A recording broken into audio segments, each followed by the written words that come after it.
নরওয়ের রাজধানী অসলোর পথে আমরা রওনা করেছিলাম 7ই ডিসেম্বর। বাংলাদেশে সামান্য শীতের আবহাওয়া, পৌষেও কড়া শীত পড়েনি। বেলা 1টায় থাই এয়ারওয়েজের ফ্লাইট। দীর্ঘ সময়ের এক যাত্রা।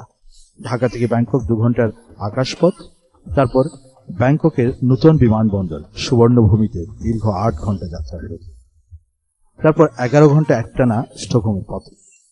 প্রায় 9000 কিলোমিটার পথ পেরিয়ে স্টকহোমের আর্লান্ডা বিমানবন্দরে ফের 2 ঘন্টা যাত্রা বিরতি। সেখান থেকে মাত্র 1 ঘন্টার পথ নরওয়ে।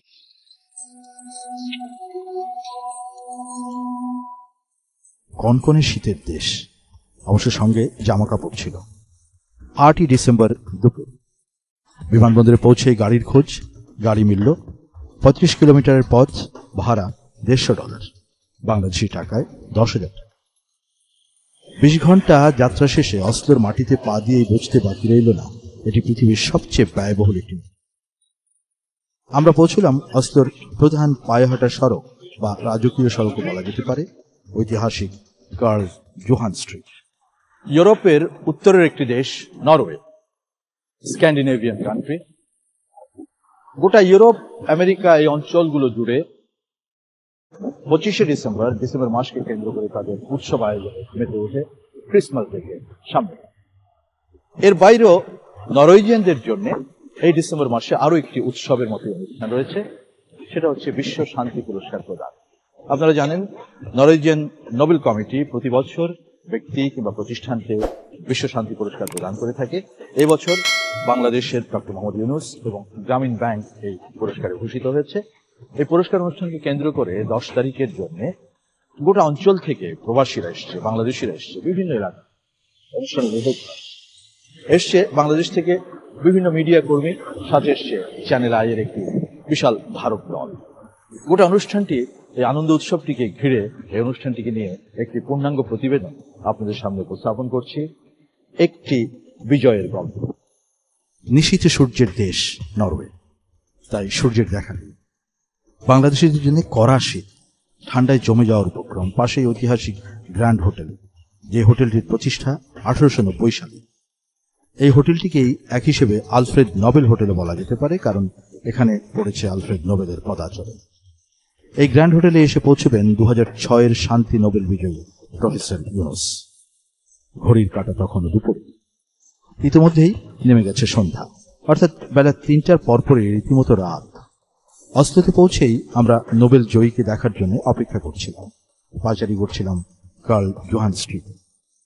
এই স্ট্রিটের দীর্ঘ ইতিহাস আছে। লক্ষণীয় যে এটি একেবারে সোজা একটি সড়ক। 19 শতকের শেষ দিকে সুইডেনের রাজা হর্স রাইডের জন্য সোজা করে নির্মাণ করেছিলেন সড়কটি। রাত বাড়ছিল আর আলো ঝলমল উৎসবের এক নগরীতে পরিণত হচ্ছিল অসলোর এই ক্ষুদ্র জায়গাটি। এই জায়গাটিকে ক্ষুদ্র বলা গেলেও একথা সত্যি যে নরওয়ে হচ্ছে ইউরোপের সর্ববৃহৎ দেশ। এর লোক সংখ্যা মাত্র 45 লাখ। আমরা যেখানে ঘোরাফেরা করছি সেই অসলো নগরীর জনসংখ্যা মাত্র 6 লাখ। গোটা ডিসেম্বর জুড়েই সন্ধ্যায় এই সড়কের সাজ সাজ রব ও উৎসবের মুখরতা থাকে।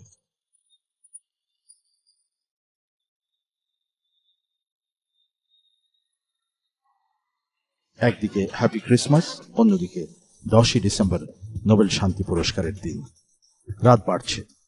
আমরা খোঁজ নিচ্ছি ডক্টর ইউনূস কখন আসবেন। একজন বললেন স্থানীয় সময় রাত 10:30টায় অসলো বিমানবন্দরে এসে নামবেন। ডক্টর ইউনূসকে বিমানবন্দর থেকে বহন করে আনার জন্য নরওয়েজিয়ান রাজার সৌজন্যে কালো একটি লিমোজিন বরাদ্দ ছিল। গাড়িটি অপেক্ষা করছিল গ্র্যান্ড হোটেলের গেটে। রাত বাড়ছে, এই গেটে ভিড় বাড়ছে। শুক্রবার 8 ডিসেম্বর, নরওয়ে সময় রাত 9:05। আমি কথা বলছি নরওয়ের অসলোর গ্র্যান্ড হোটেলের সামনে থেকে, যেই হোটেলে প্রফেসর ইউনূস অবস্থান করবেন নোবেল প্রাইজের জন্য। 10 তারিখ সব ব্যবস্থা করা হচ্ছে এবং এখানে এখন প্রফেসর ইউনূসকে আনার জন্য বহর যাচ্ছে এয়ারপোর্টের উদ্দেশ্যে। আপনারা দেখছেন যে নরওয়েবাসী এবং পৃথিবীর বিভিন্ন দেশ থেকে আসা অনেক জনসাধারণ, উৎসুক জনসাধারণ ভিড় করেছে। একটি বিশাল বহর যাচ্ছে পুলিশ এবং সিকিউরিটি সহ প্রফেসর ইউনূসকে আনার জন্য। ওনাকে এয়ারপোর্টে স্থানীয় সময় রাত 10:30 ওনার এসে উপস্থিত হওয়ার কথা। এই বহর তাকে সেখান থেকে নিয়ে সরাসরি নিয়ে আসবে এই গ্র্যান্ড হোটেলে, এবং এটি একেবারে নগরের প্রাণ কেন্দ্র। আমার হাতের ডান দিকে ওদিকে সিটি সেন্টার, যেখানে 10 তারিখে স্থানীয় সময় দুপুর 1টায় এই নোবেল প্রাইজ গিভিং সেরিমনি অনুষ্ঠিত হবে।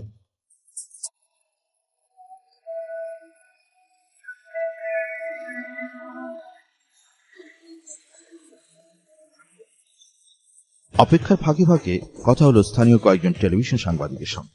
দেখলাম গভীর রাতে ডক্টর ইউনুস এসে পৌঁছবেন, এই খবরটি কিংবা এই ভিডিও চিত্র সংগ্রহের জন্য তাদের ব্যস্ততারও কম নেই। What I know about Muhammad Yunus and Grameen Bank is that I know that they've achieved a lot and that they give out little credits to people that need it, and I think that the job that they're doing is absolutely great and wonderful. And I can't say I know too much about them, but I know what they do and I know that it's helping. So they deserve to win the Peace Prize, definitely. How do you know him? In the same way as she does. I know he's a great man who's giving microcredit to people who really need it, and I think it's a good thing to do. Thank you very much. You're welcome. He's running a bank, lending money to people who want to start things up, and I think it's beautiful. You are from?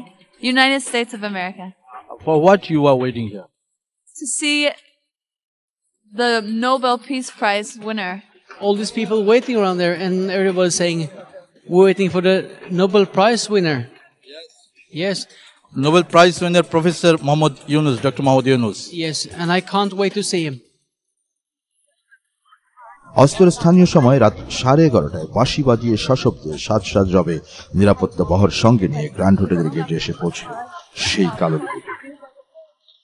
Bangladeshi বলতে আমরা কজনই, স্থানীয় ও বিদেশি অতিথি ও সাংবাদিকরা তখন ভিড় জমিয়ে আছে গ্র্যান্ড হোটেলের গেটে। Long live Bangladesh! Long live বাংলাদেশের মানুষের জন্য এই মুহূর্তে আপনার অনুভূতি আমরা আনন্দের সীমা নাই যে আমরা এখানে আসতে পেরেছি আজকে অস্লোতে এই নোবেল শান্তি পুরস্কার পাওয়ার জন্য। দেশের জন্য একটা মস্ত বড় উৎসবের বিষয়। Long live Bangladesh! পরদিন সকালে গ্র্যান্ড হোটেলের গেটে আবারও কুশল বিনিময় হলো ডক্টর ইউনুসের সঙ্গে। সেই সঙ্গে বিস্তার আলাপ হলো গ্রামীণ ব্যাংকের পক্ষে নোবেল শান্তি পুরস্কার প্রাপ্ত চাঁপাই নবাবগঞ্জের তসলিমা বেগম সহ অন্যান্য পরিচালকদের সঙ্গে, যারা গ্রামীণ ব্যাংকের পরিচালনা বোর্ডের সদস্য, বাংলাদেশের প্রত্যন্ত অঞ্চলের গৃহবধূ। পৃথিবীর সর্বোত্তরের অভিজাত শহরে তারা যেন বাংলার গ্রামীণ জনপদেরই প্রতিনিধিত্ব করছেন। এক সময় যে এই সমাজে কিন্তু এক সময় খাইতে পারছেন, পিনতে পারছেন, কিন্তু আজকে যে বিমান চড়ে যে এই অসলুতে যে আসছি তা মানে বাসা প্রকাশ করার মতো না। শাখার থানে এরিয়া অফিস থানে মধুপুরে সেই জায়গা থানে হেড অফিসে আমরা বোর্ড সদস্য, সেই জায়গা থানে আমরা এই যে অসলুতে আসছি নরওয়ে। আমাদের এত আনন্দ লাগছে যে বাসায় প্রকাশ করতে পারতেছি না। খুব ভালো, অনেক অনেক অনেক ভালো, এটা বাসা প্রকাশ করা যায় না। হ্যাঁ, কিভাবে আজকে এখানটা আসলে আপনি কি দিয়ে শুরু করেছেন? আমি প্রথমে শুরু সেলাই কাজ করতাম, সেলাই কাজ থেকে আস্তে আস্তে টাকা নিয়ে বড় দোকান দিয়েছি। দোকানে এখন প্রায় আমার 4 লক্ষ টাকা পুঁজি আছে। 1,500 টাকা থেকে শুরু করেছিলাম, এখন 60,000 টাকা ঋণ। পল্লী ফোন আছে, গাভী আছে, মাছের পুকুর আবাদ করি, তারপরে জমি কিছু কিনেছি। আমি কখনো ভাবতে পারিনি এই ক্ষুদ্র ঋণ, সামান্য ঋণ নিয়ে আমি এত বড় হব আর এত বড় প্রতিষ্ঠানে দাঁড়াবো, আর এরকম আমার কোনো স্বপ্নই ছিল না। এখন আমি মনে হচ্ছে এই স্বপ্ন দেখে আমি যে আত্মহারা হয়ে পড়ছি, আমি কিছুই জেনে বুঝতে পারছি না। সেখানেই কথা হলো গ্রামীণ ব্যাংকের উপব্যবস্থাপনা পরিচালক দীপাল বড়ুয়ার সঙ্গে। আজকে আমাদের প্রফেসর ইউনুস সাহেব বাংলাদেশকে যেমন পরিচিত করেছেন গ্রামীণ ব্যাংকের মাধ্যমে, আজকে বিশ্বে প্রায় 110টি দেশে এটার অনুকরণের কাজ চলছে। আমরা এটা অত্যন্ত আনন্দিত এই জন্য যে বাংলাদেশ সবসময় একটা আলোচনার বিষয়বস্তু হয় নানা কারণে, তবে গ্রামীণ ব্যাংকের এই কারণটা, এই সুখকর কারণটা অত্যন্ত আনন্দদায়ক। আমি শুধু গ্রামীণ ব্যাংকের কর্মকর্তা হিসেবে বলছি না, বাংলাদেশের একজন মানুষ হিসেবে বলছি, এটা আপনার আমার সবার জন্য একটা আনন্দ। নোবেল পুরস্কারের ঠিক আগের দিন সকাল থেকেই আমরা ঘুরছিলাম অসলোর নোবেল সংশ্লিষ্ট বিভিন্ন প্রতিষ্ঠানে। অসলোর বিখ্যাত থিয়েটার হল পেরিয়ে আমরা গেলাম নোবেল পিস সেন্টারের সামনে। অসলো বিমানবন্দরের পাশেই এই পিস সেন্টার। আমি কথা বলছি অসলোর একেবারে কেন্দ্র থেকে। আমার ঠিক পেছনেই সিটি হল, যেখানে নোবেল শান্তি পুরস্কার প্রদান করা হয়, মূল অনুষ্ঠানটি যেখানে হয়, বিশাল এই সিটি হলে প্রফেসর মোহাম্মদ ইউনুসকে নোবেল শান্তি পুরস্কার দেওয়া হবে। ঠিক তার পাশেই আমি একটু আপনাদেরকে দেখাচ্ছি হেঁটে নোবেল পিস সেন্টার, হলুদ যে ভবনটি নোবেল পিস সেন্টার, এর ভেতরে সব ধরনের বিষয়গুলো রাখা আছে, বিশেষ করে সব ধরনের সোভেনিয়ার এ পর্যন্ত যাবৎকাল যারা শান্তি পুরস্কার পেয়েছে তাদের সম্পর্কিত নানান তথ্য, তাদের ছবি, তাদের জীবন কর্ম সবকিছুই সেখানে সংরক্ষিত আছে নোবেল পিস সেন্টারে। দুপুরে নোবেল কমিটির উদ্যোগে প্রফেসর ইউনুসের সংবাদ সম্মেলন। সম্মেলনের জায়গাটি নোবেল ইনস্টিটিউট। অসলোর রাজপ্রাসাদ পেরিয়েই ঐতিহাসিক এই ইনস্টিটিউট। এই ভবনের 3 তলার কক্ষে তখন সারা পৃথিবীর সাংবাদিকদের ভিড়। একপাশে বাংলাদেশি টেলিভিশন এবং প্রিন্ট মিডিয়ার সাংবাদিক, দারুণ সম্মানিত আর উচ্ছ্বসিত আমরা সবাই। বেলা 1টায় সংবাদ সম্মেলন। সময় মতো পৌঁছে গেলেন প্রফেসর ইউনুস, তসলিমা বেগম ও অন্যান্যরা। ফটো সেশনের ব্যস্ততা, একটানা কয়েক মিনিট ক্যামেরায় ক্লিক ক্লিক শব্দ আর ফ্ল্যাশের ঝলকানি। নোবেল ইনস্টিটিউটের পরিচালক লুলস্টেডের বক্তৃতা দিয়ে শুরু।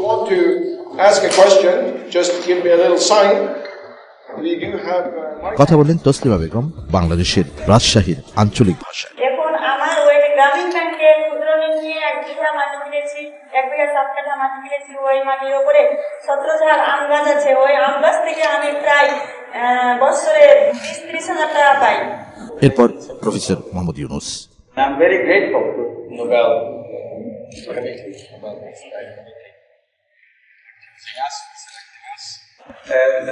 at the same time to connect the peace and poverty. That the poverty is a threat to peace. This is an important message for the whole world.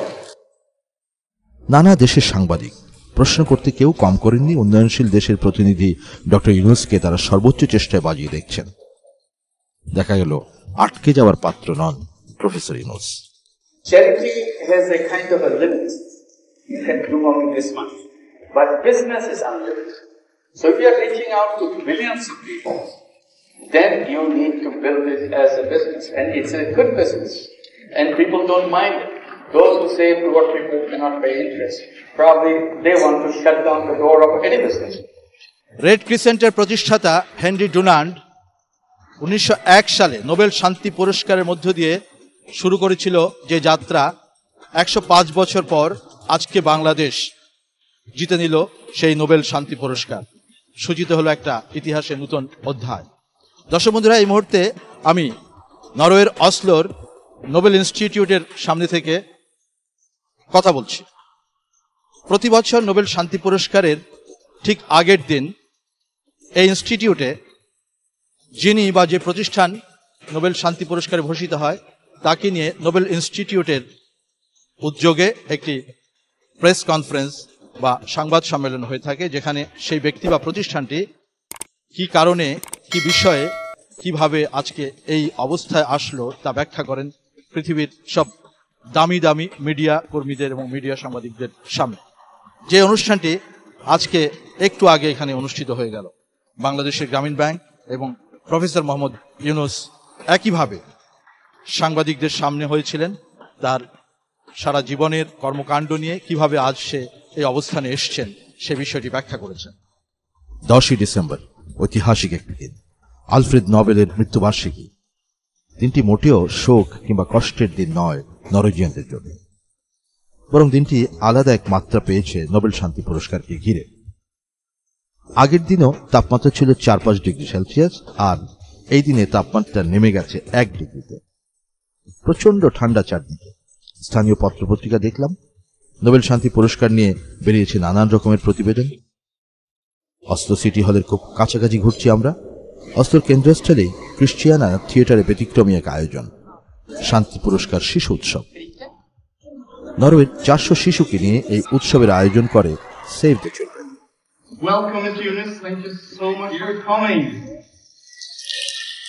গোটা নরওয়ের 10,000 শিশুর পক্ষে এই শিশুরা শান্তির বার্তা পৌঁছে দেয় ডক্টর ইউনুসকে। হাতে হাতে আলো নিয়ে তারা আলোকিত মানুষ হওয়ার প্রত্যয় ফুটিয়ে তোলে অনুষ্ঠান।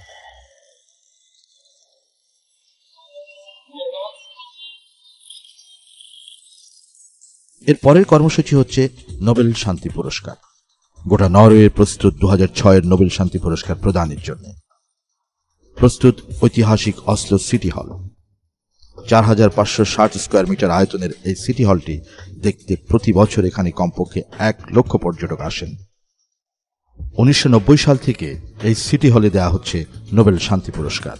আপনারা লক্ষ্য করছেন যে বিভিন্ন দিক থেকে অভ্যাগত সুধীমণ্ডলী সিটি হলের দিকে যাচ্ছে। বাংলাদেশে, নরওয়ে, সুইডেন এর আশপাশ থেকে অনেক বাঙালি যারা বসবাস করে তারা সবাই এসছে। অনেকের সাথেই আমাদের দেখা হয়েছে।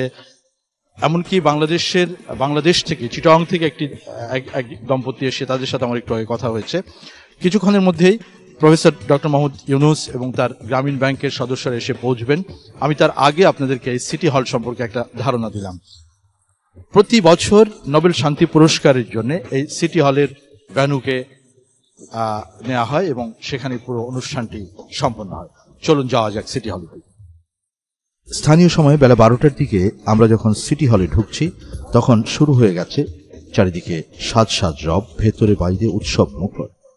একদিকে উৎসবের আয়োজন, আরেকদিকে কড়া নিরাপত্তা ব্যবস্থা। রাজকীয় এবং আন্তর্জাতিক অতিথিরা ঢুকছেন সিটি সেন্টারের মূল ফটক দিয়ে। এর ফাঁকে ফাঁকে ঢুকছেন স্থানীয় ও প্রবাসী সুধীরা। এর মধ্যেই দেখা মিলল অনেক প্রবাসী বাংলাদেশী, যারা তখন রীতিমতো উচ্ছ্বসিত। খুবই ভালো লাগছে আমাদের। এ অনুভূতি প্রকাশ করার মতো নয়, কারণ তিনি শুধু এই সম্মান আমাদের জন্যই বয়ে আনেননি, সমস্ত জাতির জন্যই বয়ে এনেছেন। আমি আসলে দীর্ঘদিন দেশে বাইরে আছি, কিন্তু আমি যেখানে জব করি সেখানে আমাকে এত সুন্দর করে কনগ্রাচুলেট করেছে যে বলেছে, ওয়াও, ওটা তো তোমাদের দেশে এত পাতি, মানে তোমরা একটা গরিব, তারপর তোমরা যেটা পেয়েছো আমরা সত্যি তোমাদের জন্য আমরা গর্বিত। বিশেষ করে বিদেশে থেকে আপনারা দেশের কি শোনেন, কি দেখেন, আর আজকে এই প্রাপ্তি আপনাদেরকে কতটুকু সম্মানিত করেছে? এটা তো মানে ভাষায় প্রকাশ করার মতো না। আমরা যে সবার কাছ থেকে যে সম্মানটা এখন পাচ্ছি, যেটা আমাদের আগে ছিল না বলতে গেলে। এখন তো বাংলাদেশকে এক নামেই সবাই চিনতে পারছে। দুনিয়া জেনে গেছে, নরওয়েজিয়ান জেনে গেছে বাংলাদেশ ট্যুরিজমের জন্য ভেরি অ্যাট্রাক্টিভ, এবং উই ডিসকভার বাংলাদেশ। নিরাপত্তা তল্লাশি পেরিয়ে সিটি হলের দোতলার প্রেস লবিতে গিয়ে পৌঁছলাম আমরা। সেখানে এমন অবস্থা যে দাঁড়ানোর জায়গাটুকু পর্যন্ত নেই। বিশ্বের 300-রও বেশি ফটো সাংবাদিক, দেশি বিদেশি 25টিরও বেশি টেলিভিশনের রিপোর্টার এবং বিভিন্ন দেশের সংবাদপত্রের রিপোর্টাররা সেখানে অবস্থান নিয়েছেন। দোতলা থেকে আমরা দেখছি রাষ্ট্রীয় ও রাজকীয় অতিথিরা আসছেন। একটি নির্দিষ্ট জায়গা জুড়ে বসে আছেন 300-র মতো বাংলাদেশি, এর মধ্যে 78 জন গ্রামীণ ব্যাংকের প্রতিনিধি, বাকিরা প্রবাসী ও বাংলাদেশ থেকে আসা অতিথি। অভ্যাগতদের মধ্যে দেখা যাচ্ছে স্পেনের রানী সোফিয়া, মেক্সিকোর সাবেক প্রেসিডেন্ট ভিনসেন্ট ফক্স, সৌদি যুবরাজ তালাল বিন আব্দুল আজিজ সহ পৃথিবীর বিভিন্ন দেশের শীর্ষস্থানীয় ব্যক্তিত্ব। নরওয়ের রাজা ভিনসেন্ট এবং রানী সানজাও আছেন এদের মধ্যে। এরই মধ্যে পাঞ্জাবি আর কোটি পরে প্রফেসর ইউনুস ঢুকলেন সিটি হলের ভেতরে। তারই সঙ্গে জামদানি পাড়ের সবুজ কাতান পরে ঢুকলেন গ্রামীণ ব্যাংকের পরিচালক সদস্য, চাঁপাইনবাবগঞ্জের শিবগঞ্জ উপজেলার ধাইননগর প্রান্তিক কৃষক পরিবারের গৃহবধূ তাসলিমা বেগম। শুরুতে বক্তব্য রাখলেন নোবেল কমিটির চেয়ারম্যান ওলে ডানভোল্ট মাউজ। Vilka majestäter, högvärdig kronprinspar, prisvinnare, excellenser, mina damer och herrar. Mohammed Yunus och Grameen Bank gratulerar med Nobels fredspris.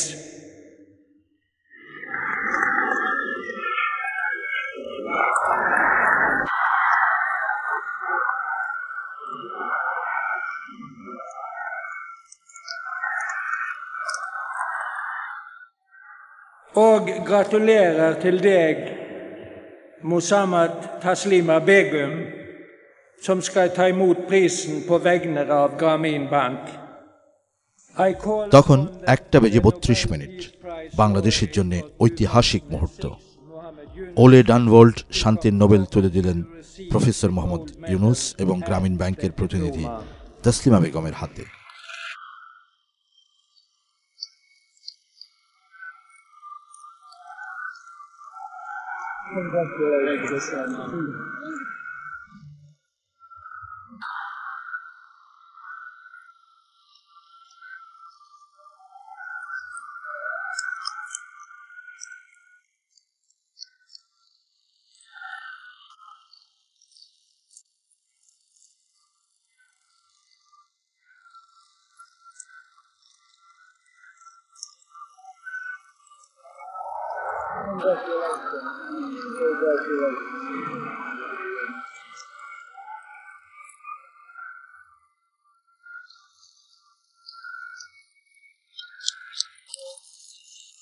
Professor Yunus শুরু করলেন দারিদ্র্যকে আমরা জাদুঘরে পাঠাতে পারি শীর্ষক দীর্ঘ নোবেল বক্তৃতা। একসঙ্গে বাংলা, ইংরেজি ও নরওয়েজিয়ান ভাষায় রূপান্তরিত হয়ে সেই বক্তব্য পৌঁছে গেল হলে উপস্থিত দর্শক সহ পৃথিবীর সব ভাষাভাষী মানুষের কাছে। I firmly believe that we can create a poverty-free world if we collectively believe in it. In a poverty-free world, the only place you would be able to see poverty is in the poverty museums.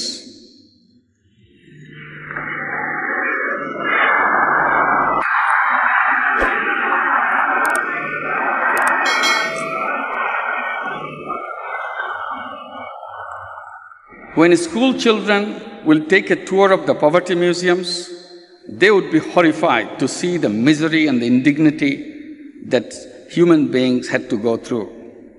They would blame their forefathers for tolerating this inhuman condition which existed for so long and for so many people. A human being is born into this world fully equipped not only to take care of himself or herself, but also to contribute to enlarging the well-being of the world as a whole. Some get a chance to explore the potential that they have in themselves, but many others never get an opportunity during their lifetime to unwrap the wonderful gift that they were born with. They die unexplored, and the world remains deprived of their capacity and their contribution. Grameen has given me an unshakable faith in the creativity of human beings. This has led me to believe that human beings are not born to suffer the misery of hunger and poverty. দেশবাসী ভাই ও বোনেরা, আপনাদের সবাইকে সুদূর Oslo থেকে আমার ভালোবাসা এবং সালাম জানিয়ে আমার বক্তৃতা শেষ করছি। Thank you very much, ladies and gentlemen. Thank you for giving your kind attention. Thank you very much. 2006 Nobel শান্তি পুরস্কারের এই ইতিহাসের সঙ্গে রয়েছে আরও কিছু ঐতিহাসিক ঘটনা। নোবেল শান্তি পুরস্কার অনুষ্ঠানের পর স্থানীয় সময় বিকেল 5টায় ওই অসলো সিটি হলেই সিএনএন গ্রহণ করে প্রফেসর ইউনুসের এক্সক্লুসিভ সাক্ষাৎকার। হাজার খানেকেরও বেশি দেশি বিদেশি দর্শকদের উপস্থিতিতে সিএনএনের বিখ্যাত উপস্থাপক জনাথন ম্যান গ্রহণ করেন তার সাক্ষাৎকার। অনেক কৌশলী প্রশ্ন ছিল এখানেও। বিশ্বখ্যাত এই মিডিয়াও প্রফেসর ইউনুসকে প্রশ্নবাণে জর্জরিত করার চেষ্টা করে, কিন্তু ইউনুস ছিলেন হাস্যোজ্জ্বল, স্বাভাবিক এবং যুক্তি প্রদান ও খণ্ডনকারীর ভূমিকায়। ইউনুসকে ব্যাংকার হিসেবে উল্লেখ করে জনাথন একথাও বলেন, ইসলামী দেশে সুদের কারবার কিভাবে সম্ভব। I don't have to tell you that the mainstream of Islam regards most forms of lending money for interest as haram. Yes, forbidden, inappropriate. You're a Muslim, your borrowers are Muslims, Bangladesh is a Muslim nation. How do you get around that? Well, we didn't have much of that problem in Bangladesh because all the banks take interest and people are used to it, kind of ignored that other aspect of Islam. This is okay. So at least they didn't have much case against Grameen Bank as such. The religious people got a little upset because we are lending money to women. So it is the women which upset them, not the interest. They do make up a case on and off, but their main concern that why are you lending money to women? Because if woman gets the money, she will ignore the man, she will be out in the street and be in the town and everything. So you are threatening the whole order that they have imposed that women should stay home, nobody should be seen, the woman shouldn't be seen by others. That kind of interpretation, which is not approved by religion at all, but this is how they wanted to interpret, and they got very upset. টানা 50 minute ব্যাপ্তির এই সাক্ষাৎকারের ফাঁকে ফাঁকে দেখানো হয় বাংলাদেশের বিভিন্ন পর্যায়ের দৃশ্য এবং দুর্দশার চিত্র, দেখানো হয় গ্রামীণ ব্যাংকের কর্মতৎপরতার চিত্র। এর কিছুক্ষণ পরেই জনাথন ম্যানের সঙ্গে কথা হয় আমাদের। বিখ্যাত এই সিএনএন অ্যাঙ্কার তার সাক্ষাৎকারে প্রফেসর ইউনুসকে বর্ণনা করেন সময়ের নায়ক হিসেবে। He's a hero. He's a hero. He is one of the greatest men alive today. You know, some people believe in saints. I don't believe in saints, but thank God that there are people like Muhammad Yunus. They're changing the world, changing the lives of millions of people. It's talking about the humanity, the whole humanity. Yeah, it's just it's a simple, incredibly powerful idea, and it's life altering. It could change the entire planet. It's just an honor to even get a chance to meet a man like that. এই সাক্ষাৎকারের পরই ঐতিহাসিক curl Johann street মেতে ওঠে অন্য এক আয়োজন। দেশি বিদেশি বহু মানুষ পৌঁছে গেছে গ্র্যান্ড হোটেলের সামনে টর্চ প্রসেশনে অংশ নিতে। দর্শক বন্ধুরা, আমি আপনাদের সাথে অসলোর কার্ল জোহান স্ট্রিটের গ্র্যান্ড হোটেলের সামনে থেকে কথা বলছি, যেই হোটেলে অবস্থান করছেন professor Mohammad Yunus, Nobel laureate professor Yunus.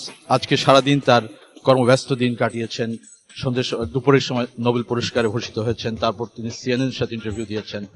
এখন লাইট টর্চ প্রসেশন হবে, আমরা বাংলায় বলতে পারি আলোর মিছিলের জন্য সবাই অপেক্ষা করছে। মিছিলটি আসবে সরাসরি স্টেশন, আমার ঠিক সরাসরি সামনে ওখান থেকে একটা স্টেশন, ওখান থেকে প্রসেশন করে আলোর মিছিল নিয়ে বাংলাদেশিরা, পৃথিবীর বিভিন্ন ভাষাভাষীর মানুষ এবং যারা প্রফেসর ইউনুসের এই নোবেল পুরস্কার বিজয়ের অনুষ্ঠান দেখার জন্য আজকে সিটি হলে এসছেন, সবাই ওখান থেকে প্রসেশন করে আসবে। আর এখানে আমার সামনে যারা ইতিমধ্যেই আলোর মিছিল নিয়ে অপেক্ষা করছে, দেশি বিদেশি পৃথিবীর বিভিন্ন দেশ থেকে আগত শুভানুধ্যায়ী, যারা এই শান্তি পুরস্কারের সাথে তাদের নিজেদেরকে একাত্ম করেছে, পৃথিবীর বিভিন্ন দেশ থেকে তারা এসছে দেখার জন্য। কিছুক্ষণের ভেতরে, এখন থেকে কিছুক্ষণের ভেতরেই এই আলোর মিছিলটি এসে এখানে উপস্থিত হবে। প্রফেসর মোহাম্মদ ইউনুস গ্র্যান্ড হোটেলের ঠিক নিচের যে ব্যালকনি আছে আপনারা দেখতে পাচ্ছেন, একজন বিদেশি ক্যামেরাম্যান কাজ করছে সেখানে, এই জায়গাটিতে এসে দাঁড়াবেন এবং সবাইকে তিনি শুভেচ্ছা জানাবেন এবং এখানকার আলোর মিছিল নিয়ে যারা আসবে তারা সবাই তাকে একসাথে শুভেচ্ছা জানাবেন। আমরা অপেক্ষা করছি সেই মুহূর্তটির জন্য। নরওয়েজিয়ানরা তো বটেই, এখানে প্রবাসী বাংলাদেশি, অভ্যাগত বাংলাদেশি সহ বিভিন্ন জাতি গোষ্ঠীর মানুষের ভিড়। মায়ানমারের একটি দলও দাঁড়িয়েছিল মানবিক প্ল্যাকার্ড হাতে। অনেকের সঙ্গেই কথা হলো আমাদের। আমি বাংলাদেশ থেকে এসেছি, যখন একটু বাংলা বলতে পারি। আর কি? Can you speak? I can understand, but not speak so much. I should come back and stay for a longer time. So now, how is your feelings? Professor Yunus and Bangladesh got the Nobel Prize. How are you feeling? We are very happy that he won the prize. He really deserves it. Therefore, we are here to celebrate. বাংলাদেশে এখন সবচেয়ে বেশি যেটা দরকার সেটা শান্তি। So it's interesting coincidence. বাংলাদেশের স্বাধীনতার পরে এইটা সবচেয়ে বড় একটা ঘটনা এবং আমরা মনে হয় যে সবাই যদি এই শান্তির পথটা খুব মিনিংটা যদি ভালোভাবে বুঝতে পারি তাহলে বাংলাদেশে অবশ্যই একদিন শান্তি আসবে। প্রথমত আমি বলবো যে একজন বাংলাদেশি হিসেবে আমি খুব গর্বিত এবং আনন্দিত, এবং আমাদের প্রফেসর ইউনুস সাহেব বাংলাদেশকে এত উপরে নিয়ে গেছেন আপনার কল্পনার বাইরে।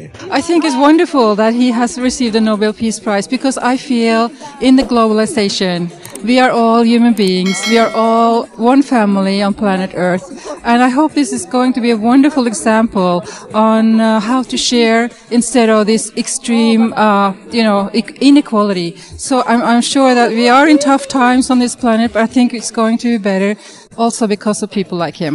Long live Bangladesh! এই মুহূর্তে আমার সামনে আছেন কোপেনহেগেনের এপির একজন ফটো সাংবাদিক, আমি তার সাথে কথা বলবো। তিনি, আমি যতটুকু শুনেছি, তিনি বাংলাদেশে কাজ করেছেন। Name please? John Mechanico. John Mechanico is working for AP. You are waiting here for whom? Dr. Yunus, of course. Yeah. So you have come here to cover him. Yes, I've come just this morning.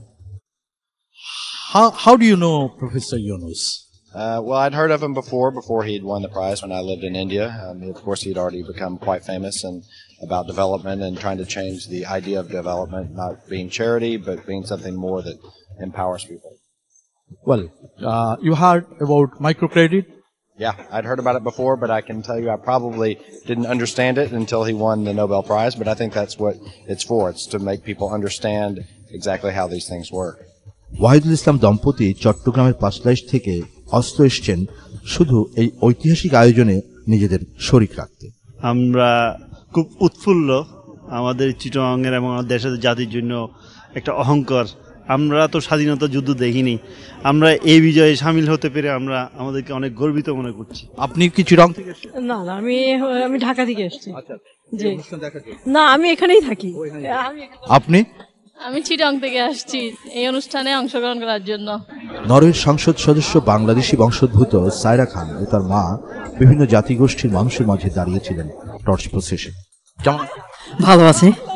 আজকের দিনটা কিরকম? আপনি এই অসলোতে থাকছেন, বাংলাদেশি একজন Nobel প্রাপ্তি হলো, আপনি এখানকার একজন সিটিজেন হিসেবে, কিন্তু আপনি বাঙালি, আপনার কেমন? ইয়েস, আমার কাছে খুব ভালো লাগছে, খুব গর্ব লাগতেছে। I am very very proud of being a Norwegian MP with a Bangladeshi background because Mr. Muhammad Yunus has come here, and that's why I'm leading this tower to congratulate him with a Nobel Peace Prize. দিনটা কেমন লাগছে আপনাদের? খুব ভালো লাগছে, আমি খুব গর্ববোধ করতেছি। আজকে আমাদের বাংলাদেশে একজন মানুষ নোবেল প্রাইজ পেয়েছে, কত খুশি, কত আনন্দের কথা। আপনার মেয়েও তো এখানকার একজন পার্লামেন্ট সদস্য, এমপি, সবকিছু প্রাউড। ইয়েস, সব মিলে। নির্ধারিত সময় 6:08 প্রফেসর মোহাম্মদ ইউনুস গ্র্যান্ড হোটেলের দোতলার আলফ্রেড নোবেল কক্ষ থেকে বেরিয়ে বেলকনিতে এসে হাত নাড়লেন আলোর মশাল হাতে দাঁড়ানো শত শত মানুষের উদ্দেশ্যে।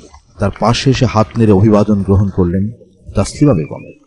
এর পরপরই গ্র্যান্ড হোটেলের ঐতিহাসিক কক্ষে প্রফেসর ইউনুস নোবেল গ্রহণের পর একান্তে সাক্ষাৎকার দেন চ্যানেল আইকে। নোবেল পুরস্কার হাতে নেয়ার পর এটি ছিল প্রফেসর ইউনুসের বাংলা ভাষায় প্রথম ও একক একটি এক্সক্লুসিভ সাক্ষাৎকার। এটা একটা বিরাট ঘটনা, এটা ব্যক্তির জীবনে, জাতির জীবনে এটা একটা মহান একটা ইভেন্ট, যে আমরা যে আজকে শরীক হলাম। এটা সারা দুনিয়ার দৃষ্টি এই অনুষ্ঠানের উপরে নিবদ্ধ ছিল। এখানে যেটা আসছে সেটা হলো যে দারিদ্র, বারে বারে কথাটা আসছে, কারণ এবার নোবেল শান্তি পুরস্কার যেটা দেওয়া হয়েছে সেটা পরিষ্কারভাবে মেসেজটা হলো যে শান্তি এবং দারিদ্র সহ অবস্থান হয় না, একটাকে আঘাত করে। কাজে দারিদ্র এটা হুমকি, শান্তির প্রতি হুমকি। কাজে দারিদ্র নিরসন না করলে শান্তি নিশ্চিত হবে না। কাজে এটা একটা বিরাট মেসেজ, এটা সবাই মনে মনে জানতো, কিন্তু এত পরিষ্কার পরিচ্ছন্নভাবে ধরা হয়নি দুনিয়ার সামনে, এটা যেভাবে ধরা হয়েছে। পরদিন সকালে গ্র্যান্ড হোটেলের লবিতে সুইডিশ টেলিভিশনের এক বিশেষ সাক্ষাৎকার অনুষ্ঠানে উপস্থাপক জানতে চেয়েছিলেন, তোমাদের দেশের মানুষ প্রফেসর ইউনুসকে কিভাবে দেখে। বলেছিলাম, আমাদের গ্রাম নির্ভর দেশে ভেতরে ভেতরে স্বস্তির এক আলোক পত্রিকা জ্বেলেছেন প্রফেসর ইউনুস। কার্ল জোহান স্ট্রিটের পাশে 9 ডিসেম্বর থেকেই বাংলাদেশিদের মিলন কেন্দ্র বসিয়েছিল মোবাইল কোম্পানি টেলিনর। 11 ডিসেম্বর দুপুরে টেলিনরের সাদা ছাউনির ভেতর প্রবাসী বাংলাদেশিরা সম্বর্ধনা দেয় প্রফেসর মোহাম্মদ ইউনুস এবং গ্রামীণ ব্যাংকের সদস্য। পরদিন অসলো থেকে স্টকহোমে যাই আমরা, যেখান থেকে 13 অক্টোবর ঘোষণা করা হয়েছিল নোবেল শান্তি পুরস্কার। স্টকহোমের সেই সিটি হল, এটি সুইডেনের স্টকহোমের সিটি হল। নোবেল শান্তি পুরস্কার প্রদান করা হয় নরওয়ের অসলোতে, অসলো সিটি হলে, আর বাকি 4টি বিভাগে নোবেল পুরস্কার প্রদান করা হয় এই সিটি হলে, যেটি স্টকহোম। নোবেল শান্তি পুরস্কার একটি ইতিহাস, একটি ইতিহাসের সূচনা, গ্রাম ও কৃষি নির্ভর বাংলাদেশে উঠে আসার একটি নূতন ধারা মাত্র। আমরা বিশ্বাস করি বাংলাদেশের মাটি ঘেঁষা মানুষগুলি আনতে পারে শান্তি, আনতে পারে শান্তির নোবেল, আর এটি শুরু।